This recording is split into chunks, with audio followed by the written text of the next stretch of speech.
After she got her new job, my wife started acting strangely. That's when I found out she was sleeping with her high school boyfriend, so I told everyone at our anniversary party. Jen, my wife, and I have been married for 5 years. The first time we met was at the same place where we both worked.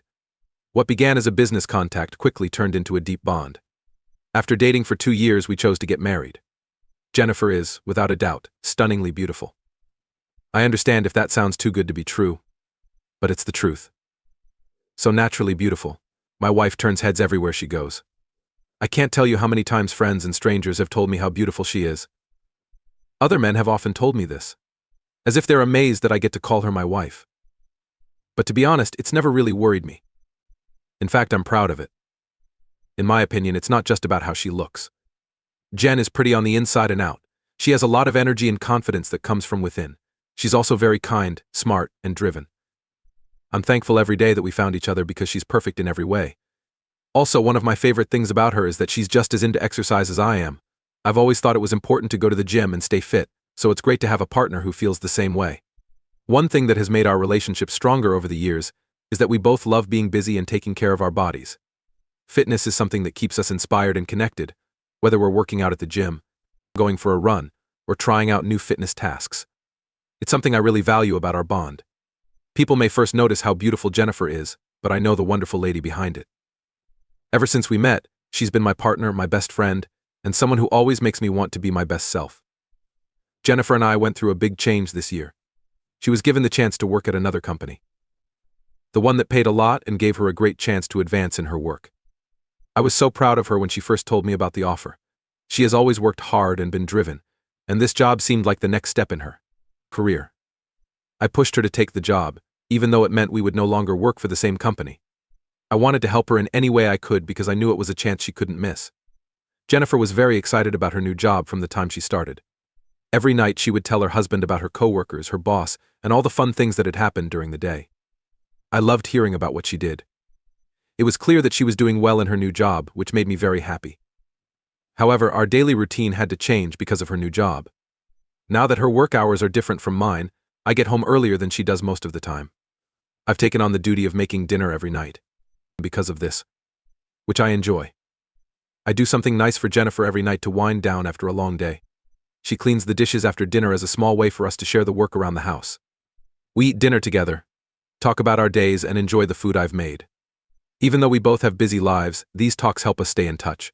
She tells me about the latest office news, and I tell her about something funny that happened at work. We often watch a movie or just spend time together in silence after dinner to wind down for the night. At times, we'll choose a movie that we've both been wanting to see. Other times, we'll just hang out and talk, enjoying each other's company.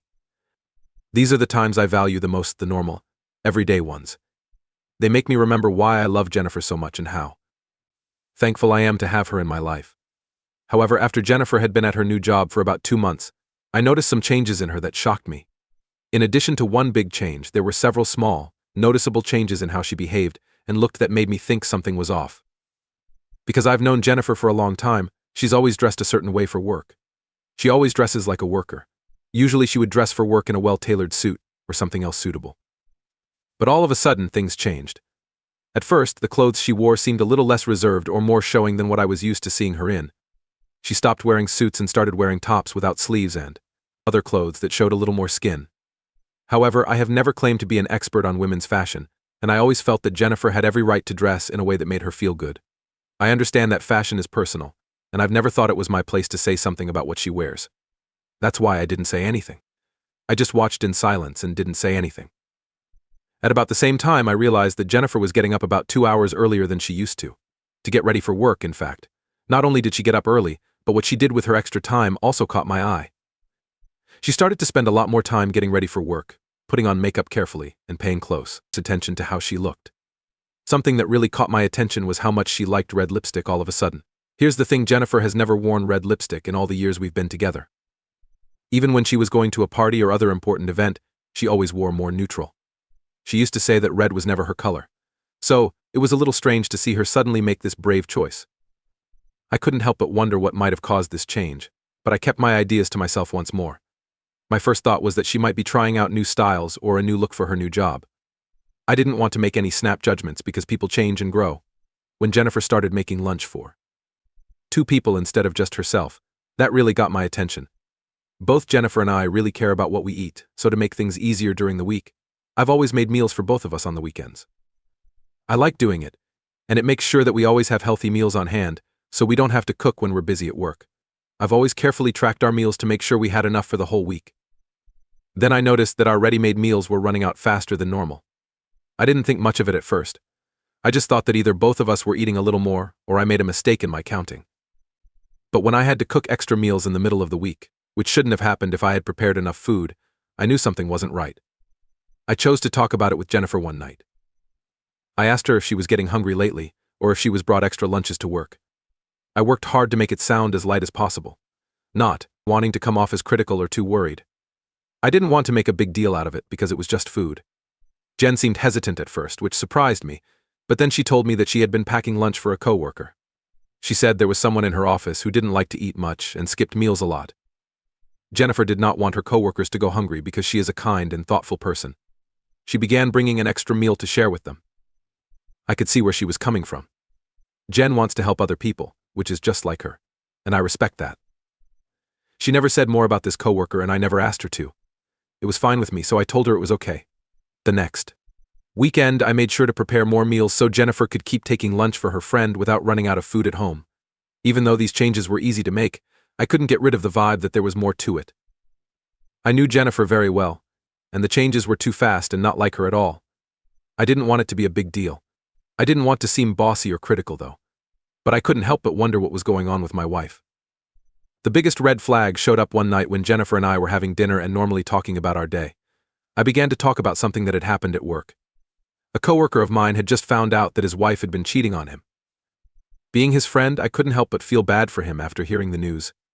It broke my heart to hear how sad and upset he was, and how we all felt bad for him at work. All of us were shocked that his wife had ruined their family for what seemed like her own gain. I thought it was just another chat, but Jennifer must have been upset by something I said. Instead of feeling sorry for the guy like I did, she got defensive and said that maybe it was the husband's fault. She said it was possible that the wife had been unhappy for a long time, which is why she stole. Something about this threw me off. I wasn't at all ready for Jennifer to respond that way. I carefully told her that if the wife was that unhappy, she could have left the marriage rather than stay with her husband and betray him in that way. I was trying to figure out what she meant by her answer. It was clear to me that stealing was a weak and self-centered thing to do. Jen didn't think that way, though.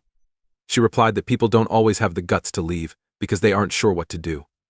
When I heard that, I couldn't help but laugh. I told her that I thought cheaters were bad people who didn't deserve loyal partners. I was just giving my view, we weren't even fighting, but she seemed very upset. Jennifer raised her voice as she told me that not everyone is brave and that people make mistakes when they're afraid of what they might do. Then she stormed off before I could fully understand what was going on, leaving me sitting there stunned and confused. As I tried to figure out what had happened, I stared at my half-finished dinner. That conversation made Jennifer so upset, and I had no idea why. It made me wonder what was really wrong with her. I couldn't help but wonder if she wasn't telling me something that could explain the changes I'd seen in her over the last few months. This wasn't the Jennifer I knew, and I felt like we were getting farther apart, and I didn't know how to close the gap. After that night, things got worse between us.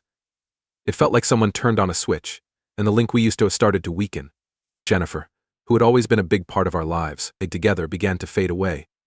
It got harder for her to connect with me, and she spent less and less time with me. She always got home late, a lot later than I thought she would from work. I would wait for her there and hope that we could still have dinner together like we always did.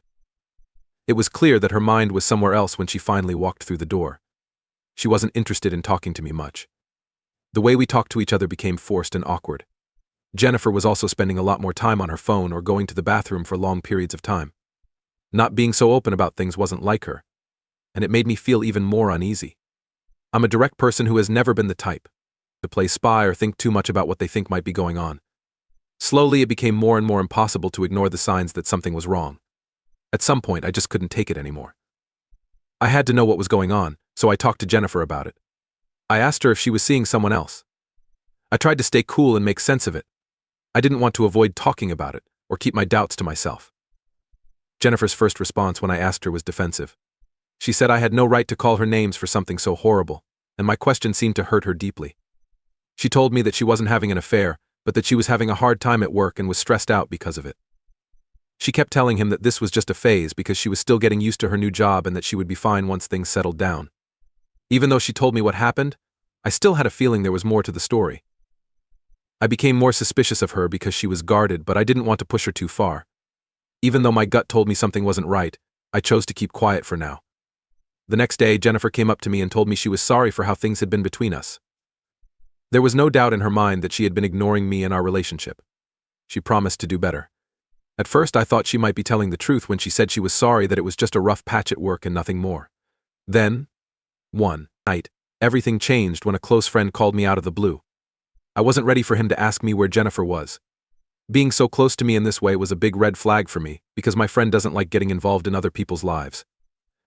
Since it was late at work, I thought Jennifer was still at the office, maybe finishing up some last-minute work or working late like she often did. Then my friend said something that really hurt me. He told me that Jennifer was at a restaurant, having dinner with someone else. My friend said they seemed very close. And it wasn't just a relaxed dinner between coworkers. He said Jennifer was laughing, leaning in close, and even touching his hand in a way that didn't seem right for a friend. I asked him why he called me. He said that normally he wouldn't have, but because they seemed so close, he felt forced to. No matter how hard it was for me to understand, I thanked him for telling me. I felt a wave of unease wash over me after we hung up. Then, my friend sent me a picture of Jennifer with the guy at the diner that was quiet. My heart sank even more when I saw the picture. Jennifer was smiled, which showed that she was at ease with this man. He looked like someone I knew, but I couldn't put my finger on it. There was no doubt in my mind that I had seen this guy before, but I couldn't remember where or when.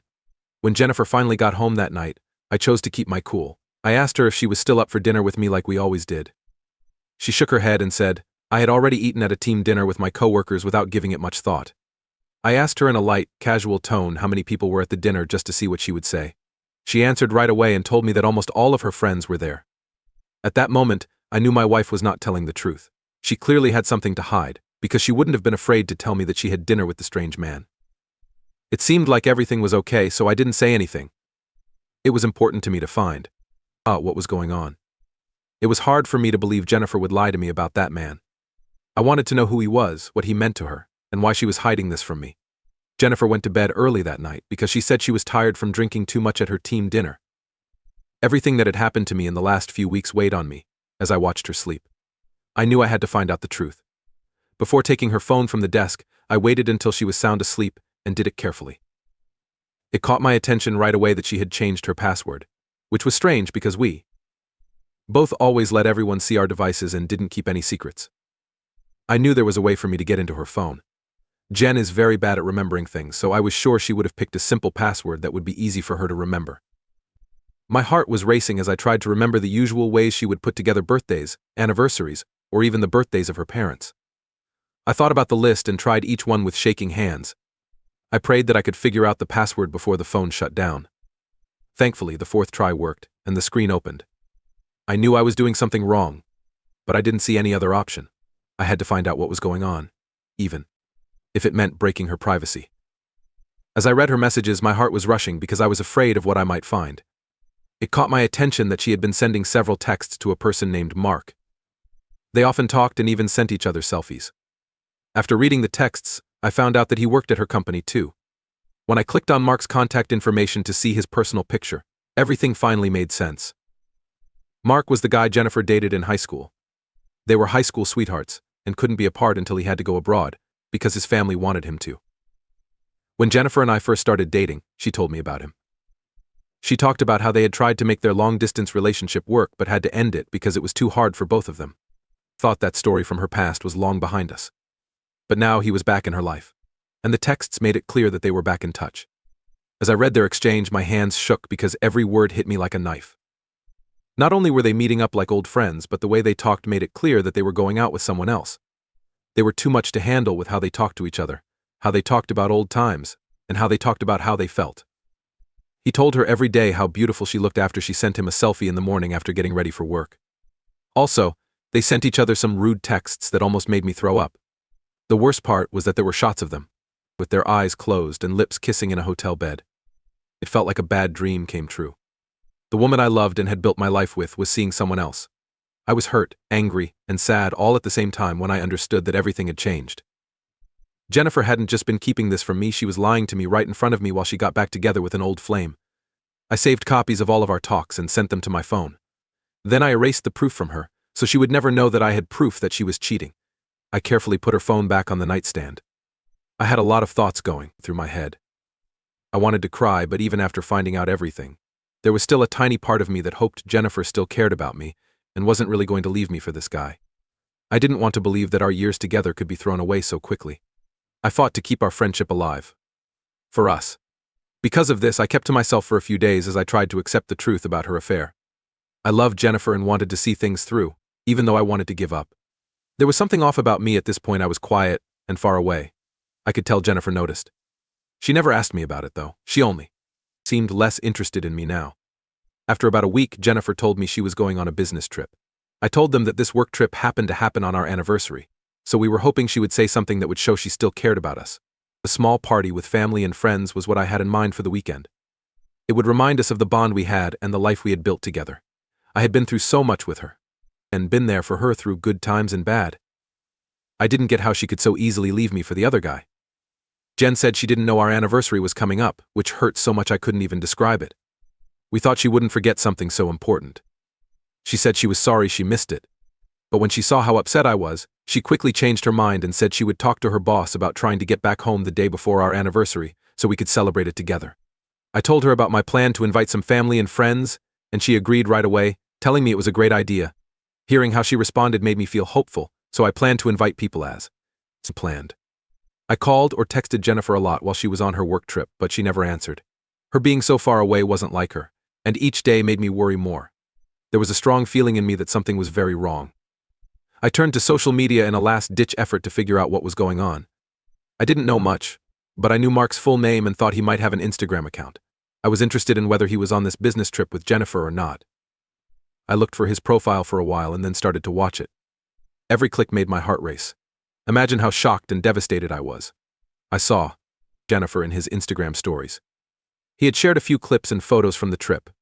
Some of the pictures and videos had other coworkers in them, but the ones of him and Jennifer were the ones that stood out and made my blood run cold. They were in most of them together, laughing, smiling, and kissing each other on the cheek. They looked too happy and too close. They seemed to be together. It broke my heart to read each story because it confirmed my worst fears. At that moment, I knew I had really lost my wife. I didn't want to see any more shots of them together. And I didn't want Mark to know that I had read his stories. I didn't need him to tell Jennifer that I had been looking at his picture all the time. I then blocked him in the hopes that those thoughts would go away too. During the night, I cried until I fell asleep. I feel completely cheated and beaten right now, as I sit here and write this. Today is my wife's day off, and tomorrow is our anniversary. I don't know how I can party with her after she has been having an affair with someone else without shame. If I don't go to our wedding party tomorrow because I don't feel like celebrating anything, will I be in a hole? News 1. Wow. Many people on Reddit have sent me direct messages in just a few hours. Thank you all for checking up on me and letting me know I can stop the wedding party if I need to. People have been calling me to see what's wrong even though I sent out a group text earlier saying that the party was off. I'm not ready to tell anyone until I've talked to Jennifer about it. Since I canceled the party without telling my wife first, she was very angry when she got home from her work trip today. She thinks that some of our family members now think that something is wrong. I've tried to get her to talk about Mark by bringing up her work trip, but she won't. She keeps telling me we can talk about it after the party. She has been telling me over and over that the party has to go ahead as planned. Second update, it's been a week since the last one. After taking some of your advice, I chose to be petty like my wife and teach her a lesson. I agreed to throw the party as planned and told her to invite everyone again. She was being the perfect wife in front of everyone as she talked to our family and friends during the whole event. This was my chance to tell everyone the truth when it was my turn to thank everyone for coming to our anniversary party. I don't like acting, so I told it like it was. Since I found out that my wife had been having an affair with Mark, her high school boyfriend, for months, I told everyone that this would be our last anniversary party. Jennifer looked like a deer caught in headlights when she heard what I said. I told the guests that I had seen all of her texts, the gross pictures they sent each other, and pictures of them in a hotel room together. I told her that I still wanted to give her a chance even after learning all of this. What she did on her work trip, where she spent all of her time with Mark, though, made me pretty much give up on her. Everyone was shocked by what I told them. Jennifer was getting yelled at by my mother, who looked upset. She asked her if it was true. People who knew Jennifer well and liked me always pushed her to speak up. My wife finally broke down in public. She told me she was sorry for everything and asked me to forgive her. She said she had been careless and didn't know how to stop things with Mark because she felt so at ease with him. She said they had been sleeping together for months without me knowing. They met a few months ago when he joined her team at her new job after coming back from living abroad. She then said she couldn't be honest with me because I was her only love and she didn't want to lose me. I shook my head in sadness and then told everyone that I was leaving Jennifer because I could no longer live my life with someone who was so careless. No one said anything against what I said. Everyone agreed with me. Jen has been kicked out of my place ever since. She is very angry at me because I told everyone about her and turned our anniversary party into her goodbye party. Even though she has tried to get in touch with me several times to get me to try again in the marriage, I have decided to avoid her. Note 3: I finally found a great lawyer who will make sure I don't have to pay Jennifer anything during our split. Since there is proof that she cheated on him and we don't have any children, he is sure that the divorce will be easy. People who want to know about my mental health should know that I'm still figuring everything out. But I'm okay with the choice I made to leave my wife. Because my family is behind me, I'm not afraid of making this choice anymore. I believe I will be fine.